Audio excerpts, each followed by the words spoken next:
Oke, assalamualaikum warahmatullahi wabarakatuh. Kembali lagi bersama saya Franky Listiono. Oke, terima kasih teman-teman yang sudah klik video ini. Video ini menceritakan tentang video sebelumnya. Bagi teman-teman yang baru nonton, lebih baik saya sarankan untuk nonton video sebelumnya, yaitu yang episode 1 yang judulnya Ini Ceritaku. Oke, mari kita mulai. Saya nganggur kan 1 tahun itu di Padang kerja fotokopi. Terus saya lamar 3 universitas yang sebelumnya tahun kemarin itu tidak lolos, dan alhamdulillah pas tes setelah nganggur itu diterima ketiga-tiganya. Terus saya memilih itu di kampus Politeknik Negeri Padang itu. Kenapa? Yang pertama itu karena jurusannya tuh S1 Teknik Telekomunikasi. Terus yang kedua itu karena alumni dari SMK saya dulu itu banyak kuliah di sana. Ibaratnya teman baru semester 1 teman, tapi udah ada yang tahun ketiga ibaratnya, atau ya tahun ketiga lah kalau di semester kayak itu. Jadi sudah ada teman kayak itu. Cuma 2 itu aja pilihannya. Terus singkat cerita, di kampus Politeknik Negeri Padang tuh ada beberapa hal yang tidak bisa dilupakan. Yaitu pertama, awal masuk kuliahnya. Awal masuk kuliahnya tuh kita ada namanya Diksarlin. Itu latihan PBB seperti tentara, itu di lokasinya tuh di komplek tentara gitu, yang melatih tentara, yang pokoknya yang melatih fisik dan mental kita itu tentara kayak itu. Nginap di sana, nginap di barak, atau nginap di ya seperti tentara lah. Pokoknya rambut tuh botak teman-teman. Jadi di situ seminggu panas-panasan.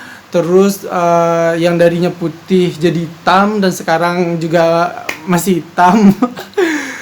Terus banyak kenangan yang di sana tuh. Kenangannya tidak bisa dilupakan pas pas Diksarlin tuh. Jadi kan kepala kita nih botak. Pas botak, jadi latihan PBB-nya tuh panas-panasan.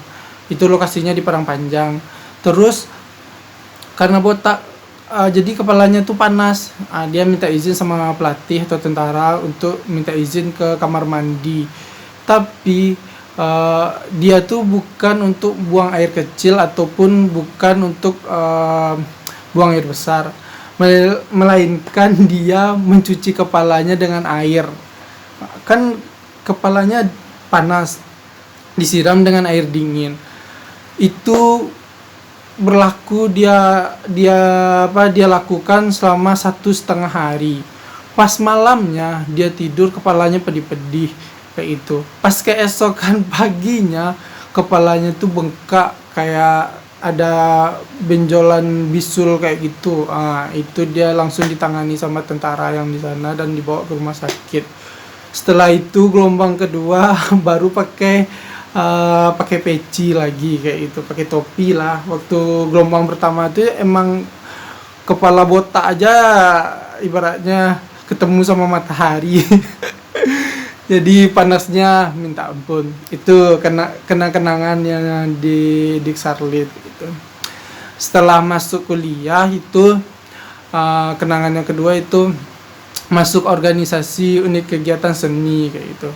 Di sana tuh awalnya dari banyak jurusan kita bergabung di satu organisasi kayak itu. Di sana ya banyak dapat teman dari jurusan yang berbeda kayak gitu. Terus saling tukar nomor HP kayak itu, kenalan, tanya-tanya dari daerah mana kayak itu. Enaknya kalau kuliah tuh enaknya masuk organisasi. Kenapa? Karena di organisasi itu teman kita dari berbagai jurusan kayak itu. Jadi kita lebih kenal dengan jurus-jurusan lain. Kalau tidak ikut organisasi, kita cuma kenalnya di jurusan aja kayak gitu. Terkenalnya di situ paling mentok tuh, terkenalnya cuma di kelas. Kalau nggak jurusan yang nggak besar dikit, yang lebih besar lagi baru organisasi atau kampus kayak gitu. Jadi bagi teman-teman yang belum belum kuliah, kalau mau masuk kuliah lebih baik masuk organisasi. Oke. Terus kenangannya tuh pas di organisasi itu menjabat sebagai wakil. Wakil itu sampai jadi anggota, jadi pengurus selama 4 tahun jadi wakil. Aduh, wakil tuh tugasnya keanggotaan kayak itu. Itu pengalaman selama 4 tahun jadi wakil di UKS tuh banyak sekali. Jadi tidak bisa dilupakan lah, juga tidak bisa pun diceritakan kayak itu, karena dicerita pun pasti tidak mungkin tidak ada yang tertarik, tapi bagi saya itu sangat berbekas kayak itu. Terus pengalaman kesan pas waktu kuliah yang ketiga itu bikin TA atau sidang tugas akhir kayak gitu. Itu baru pengalaman yang sangat luar biasa. Dari pagi bangun, terus bimbingan, terus siangnya nunggu dosen sampai sore